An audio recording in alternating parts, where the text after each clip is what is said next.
Sing sekirane ning omah kene lawo gak dimasakno bojone. Ning kene ya nek krengsengan dulu. Krengsengan ayam. Ya niki penampakannya ya.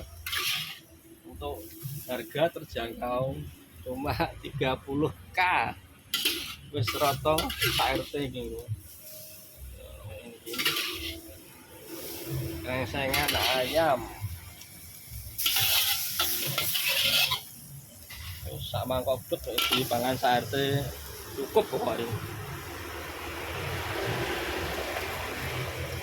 Untuk lokasi sing sekirane Gungro, lokasi tetap stay di pasar Wage Nganjuk yang baru. Kayak ini bangunannya, dulu sing ngerti.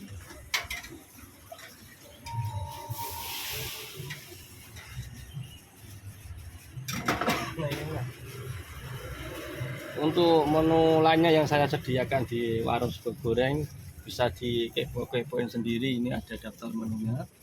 Yes. Untuk WA juga ada, tinggal pesen, tinggal order, nanti tak buatin.